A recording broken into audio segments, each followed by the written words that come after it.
आज मैं आपको बताऊंगी एकादशी का मात्र एक उपाय, और इस उपाय को करने से आपकी जिंदगी चुटकी बजाकर ही बदल जाएगी। पता है, लेकिन सबसे पहली बात, जो जर्नल बातें हैं आपको एकादशी की पता है, और अभी तक तो आप मास्टर हो चुके हैं। आप सब, मेरा यूट्यूब परिवार आधे से ज्यादा एस्ट्रोलॉजर बन चुका है। आपको पता है क्या करना है। एकादशी पर बिल्कुल भी चावल नहीं खाने। अक्सर देव मुझसे ये सवाल पूछता था कि मम्मी एकादशी पर चावल क्यों नहीं खाते। खैर, वो मुझे मम्मी नहीं बोलता, वो मुझे माँ बोलते, क्योंकि मम्मी बोलने के लिए मैंने बिल्कुल मना करा हुआ है। मम्मी बोलती, मुझे इजिप्ट की वो मम्मियाँ याद आती हैं जो एक्चुअली ज़मीन के अंदर गड़ी हुई हैं। तो मैं मम्मी मम्मी नहीं हूँ। और माँ एक शब्द जय माता दी बोलते हैं आप, या मैं बोलती हूँ भगवती जगदम्बे शेरा वाली, तो रोम रोम में करंट दौड़ने लगता है। स्वेर बता रही हूँ कि मतलब एनर्जीज आने लगती हैं। मेरे साथ तो ऐसा होता है, मुझे आपका नहीं पता आपके साथ कैसे होता है। तो मैं देव को हमेशा कहती बस चावल नहीं खाते। क्यों नहीं खाते? अरे नहीं खाते, मेरी माँ कहती है, तुम्हारी नानी कहती है कि चावल उस दिन जो है कीड़े बन जाते हैं, पंडित जी भी ये कहते हैं, और मेरे को नहीं पता, बस चावल नहीं खाते। लेकिन देव ने मुझे इस बार गीता पढ़कर बताया कि मम्मी एकादशी पर चावल बिल्कुल नहीं खाते। जो लोग एकादशी वाले दिन चावल खाते हैं उनको गाय हत्या के बराबर दोष लगता है। मैंने कहा तूने कहाँ से पढ़ ली ये बात?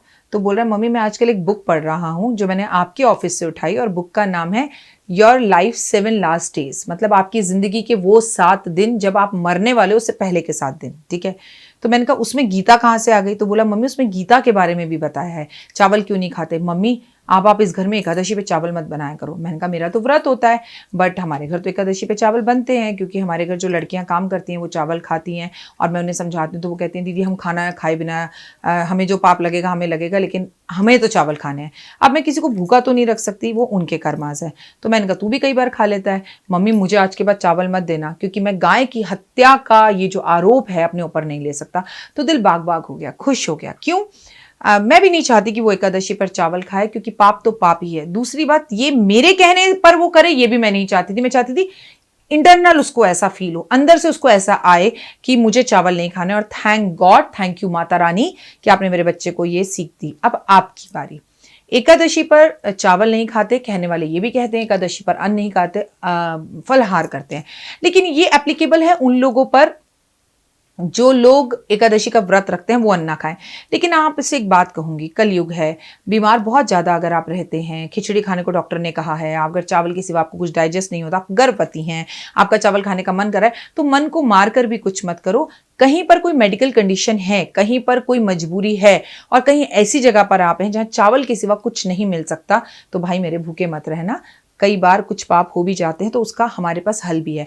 लोग ऐसा कहते हैं पंजाब के अंदर कि अगर एकादशी वाले दिन गलती से चावल खा लो तो द्वादशी वाले दिन सुबह उठकर फिर से चावल खा लेने चाहिए, तो पाप खत्म हो जाता है।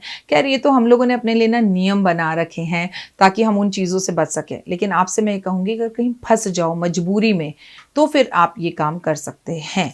ठीक है, लेकिन एकादशी पे चावल नहीं खाने, हरि विष्णु की पूजा करनी है, विष्णु सहस्त्र नाम का पाठ करना है, और तुलसी को उस दिन छूना नहीं है, तुलसी की परिक्रमा करनी है, तुलसी पर दीप जलाना है, जल देना है। लेकिन अगर उस दिन संडे नहीं है तो ठीक है, अगर संडे है तो ये सब नहीं करना, बस तुलसी जी को दूर से प्रणाम कर दो। पर एकादशी विष्णु जी की पूजा का खास दिन है, और विष्णु जी इस वक्त धरती पर ही हैं, क्योंकि मैंने आपको बताया देव सोने गए हुए हैं। और देव सोते कहाँ पर हैं? विष्णु जी अपने ससुराल जाकर समुद्र में रहते हैं। तो एकादशी पर करते क्या है ये सब आपको पता है। पीपल के पेड़ की परिक्रमा करते हैं, पीपल पे घी का दिया जलाते हैं, पीपल पे मीठा पानी अर्पण करते हैं। लेकिन आज मैं अपनी एक विशेष मनोकामना के लिए आपको वीडियो बताने जा रही हूं। दशहरे के ठीक अगले दिन जो एकादशी है, उस पर लक्ष्मी को कैसे प्रसन्न किया जाए, कैसे हम पूर्णमासी पर लक्ष्मी जी को घर ला रहे हैं, हम विष्णु को घर कैसे लेकर आए, हम पॉजिटिव एनर्जीज को घर कैसे लेकर आए, इस वीडियो में मैं आपके साथ यही शेयर करूंगी। आपको क्या करना है, एक खूबसूरत सा पीले रंग का कपड़ा ले लेना है। और अगर ये पीले रंग का कपड़ा साटन का कपड़ा हो तो ओए होए, फिर तो बात ही क्या है। ठीक है, अगर ना मिले तो कॉटन का कपड़ा भी चलेगा। अगर पीले रंग का ना मिले और लाल रंग का मिले तो भी चलेगा, लेकिन फर्स्ट पीले रंग का कपड़ा होना चाहिए। ये कपड़ा आप नया बाजार से खरीदे तो अच्छा होगा, लेकिन घर में ऐसा कपड़ा रखा हुआ है जो आपने इस्तेमाल नहीं किया तो आप उसे भी इस्तेमाल कर सकते हैं। आपने उसमें 7 मुट्ठी पीली सरसों डाली। 7 मुट्ठी पीली सरसों डालने के बाद 7 बेसन के लड्डू डाले, उस पीले कपड़े को बिछा लीजिए सामने। उसमें 7 हल्दी की गांठ डाली, 7 गोमती चक्र डाले, 7 1-1 रुपए के सिक्के डाले, और इस पोटली को आपने बांध दिया। उसी कपड़े से, ठीक है। और इसे लेकर आप केले के पेड़ के पास पहुंच गए। केले के पेड़ के सामने आपने फूल अर्पण करे, मीठा जल अर्पण किया एकादशी वाले दिन, और आपने इसे घी का दिया जलाकर इस पोटली को केले के पेड़ पर बांध दिया।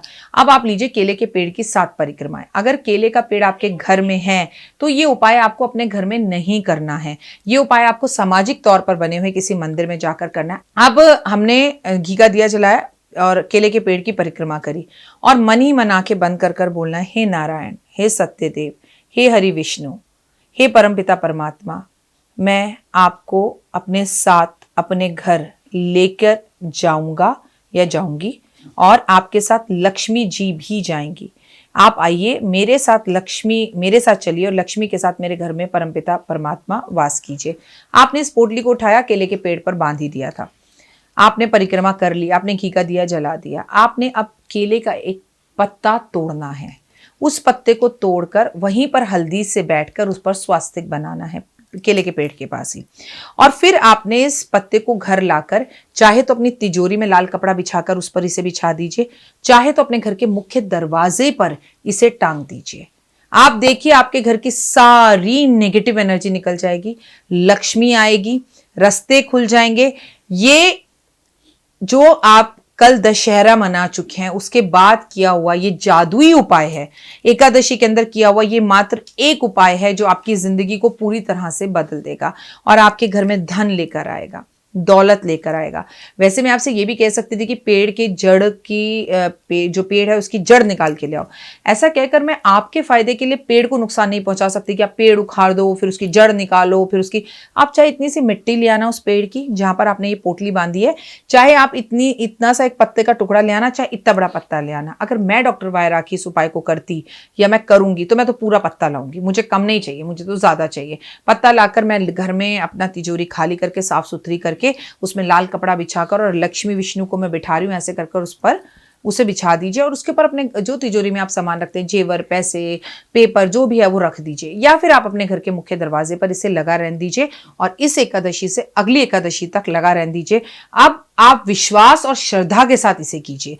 अगर आप में विश्वास और ट्रस्ट है तो आपके काम बनेंगे ही बनेंगे, ये उपाय आपको रिजल्ट देगा ही देगा, ये आपके ऊपर है। लेकिन आपके अंदर विश्वास की जो घंटी है वो जरूर होनी चाहिए। हो ही नहीं सकता कि आपको रिजल्ट ना मिले, लेकिन आपके घर में बहुत से लड़ाई झगड़े खत्म हो जाएंगे, चेंजेस आने शुरू हो जाएंगे, रुका हुआ पैसा आ जाएगा, मन प्रसन्न रहेगा, घर के अंदर काम बनने लग जाएंगे। और लोगों के काम बनते हैं, आप यूट्यूब पर जाकर मेरे वीडियोस उठाकर देखिए, जिनके घर पोटली पहुंची भी नहीं है वहां भी लोगों ने किया कि हमारा रुका हुआ पैसा था, हमने अभी आपको राखी जी पैसे जमा कराए हैं, हमारा नाम दिया है, हमारी पोटली की पूजा शुरू हुई और हमारे घर में पैसे आने शुरू हो गए। ये मैं तो नहीं कह रही हूं। चलिए एक कमेंट अगर आप लोग कहते हैं मैं लिखवाती हूँ, 2 लिखवाती हूँ, भाई इतने लाखों कमेंट्स तो भाई मेरे पास इतने मैं, मेरा पति और मेरा बच्चा यहाँ दिल्ली में रहते हैं, मेरा पूरा ससुराल हैदराबाद में है, मेरी मम्मी मुझसे घर से थोड़ी सी दूर रहती है, और बाकी मेरा पूरा मायका, मेरे रहने वाले सब पंजाब में है। तो मैं इतना आपको पता है कि रिश्तेदार भी किसी के कहने पर नहीं लिखते हैं। आप मेरे वही के वही सब्सक्राइबर्स हैं, वही लोग हैं जो रोज कमेंट्स करते हैं और हमेशा लिखते हैं मैम फर्स्ट कमेंट्स, मैम मैं कल से आपकी वीडियो का वेट कर रहा था, मैम ये, मैम लव यू, मैम जय माता दी। तो आप वही हैं, और मैं बहुत अच्छे से जानती हूँ कुछ लोग हैं जो कमेंट कर रहे हैं और कमेंट करके उनकी जिंदगी में जबरदस्त बदलाव आया बिना कोई उपाय करे, क्योंकि वो अच्छा कर रहे हैं, अच्छा दे रहे हैं, तो वो they are getting a results good. ये कलयुग है, कल करो आज रिजल्ट पाओ। कलयुग में भगवान को पाने का सबसे आसान तरीका है, किसी भी युग में भगवान को इतनी आसानी से नहीं पाया जा सकता जितना कलयुग में पाया जा सकता है, क्योंकि भगवान आपके आसपास ही है, एनर्जीज में ही है, लोगों में ही है। तो भगवान को कलयुग में प्राप्त करना सबसे आसान है, विद कॉन्फिडेंस, विद कॉम्प्लीमेंट्स। कैसे हैं आप? ठीक है, आप बहुत अच्छे हैं, भगवान करे आप भला ही हो, आपका कर भला तो हो भला। तो आप हमेशा थम्स दिखाते हैं, लाइक्स करते हैं, शेयर करते हैं। जो लोग ऐसा करते हैं उनकी जिंदगी में चेंजेस अपने आप आते रहते हैं, आई स्वेयर आते हैं, क्योंकि आप जो दे रहे हैं रिटर्न में भी आपको वो मिलेगा। और जब आप अच्छा अच्छा बोलते हैं लोगों के लिए तो अपने लिए भी अच्छा अच्छा सुनते हैं। जब आप अच्छा सुनते हैं तो आपका पूरी पर्सनालिटी चेंज हो जाती है, आपको लगता है यार जिंदगी कितनी खूबसूरत है, सुबह 4 बजे उठकर कितना अच्छा लगता है, लाइफ बदल गई है, जिंदगी में मैं एनर्जेटिक फील कर रहा हूं। 2-3 दिन मुझे आलस लगा, मुझे उठने का मन नहीं करा, मुझे नींद आई, लेकिन आई फील गुड। एक बार दोस्त 4 बजे उठकर तो देखो, जिंदगी खूबसूरत हो जाती है। आनंद ही आ जाता है, चारों तरफ शांति, लोग गहरी नींद में, आपका ईश्वर के साथ सीधा कनेक्शन होता है, आप उनसे बात करते हैं, वो आपको जवाब देते हैं।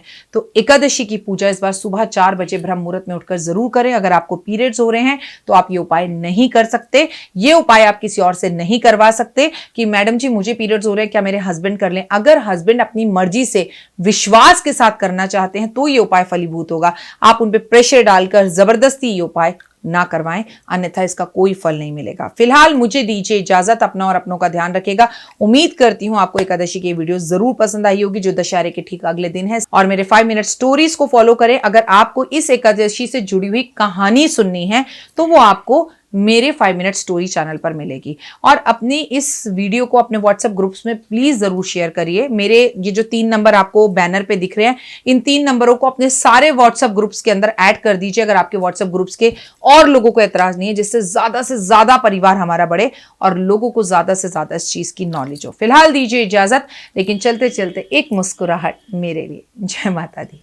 नमस्कार, सुस्वागत है, वेलकम, अभिनंदन। मैं हूं डॉक्टर वाई राखी और आ गए हैं आपके पोटलियों का सीजन।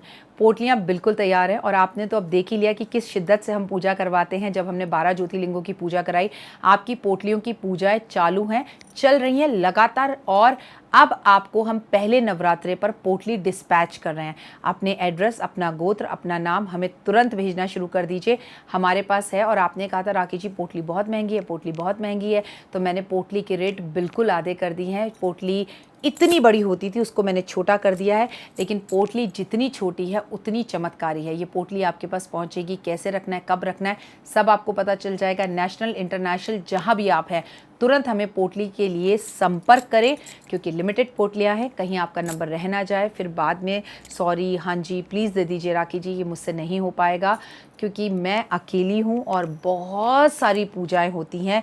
लगातार भादों में भी पूजाएं चल रही हैं, पितृपक्ष की पूजाएं चल रही हैं। तो अपनी पोटली के लिए ऑर्डर तुरंत दें, मेरी असिस्टेंट को कॉल करें। अगर वो कॉल नहीं उठाती है तो आप एक वॉइस मैसेज हमारे व्हाट्सएप पर छोड़ दें कि आपको ये पोटली चाहिए। इस पोटली को हम आपके घर भिजवाएंगे धन भर से। और पोटली के क्या चमत्कार हैं मैं नहीं बताऊंगी, पिछले साल की वीडियो जाकर शेयर करिए, 2020 राखी जी की वीडियो पोटली, और उस पर कमेंट्स पढ़िए।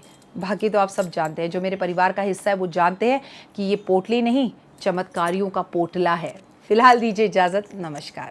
जीवन में है समस्या, नहीं मिल रहा तकलीफों से छुटकारा, नहीं मिल रही मनचाही नौकरी, टूट गया है विश्वास, सांस से आपकी बिल्कुल नहीं बनती और खत्म हो गई है आस, भगवान से आपका विश्वास उठ चुका है। टैरो के 78 कार्ड खोलेंगे भविष्य का राज, सरकारी नौकरी से हैं आप कोसों दूर, कुंडली जगाएगी कुंडली जागरण, कुंडली बताएगी आपका भविष्य। ऊपर से ये जादुई हवाएं, ऊपरी हवाएं, जादू टोना तंत्र विद्याएं, पति पत्नी और वो, करना होगा खुद पर विश्वास। दीजिए मुझे भी एक मौका, अपनी कुंडली दिखाइए, टैरो कराइए, लेकिन अपनी जिंदगी को जल्द बदलवाइए। मैं हूं डॉक्टर वाई राखी, आप मुझसे बात कीजिए, फ़ोन कीजिए, अपॉइंटमेंट लीजिए, आपकी ज़िंदगी के अंदर आएगा ज़बरदस्त बदलाव।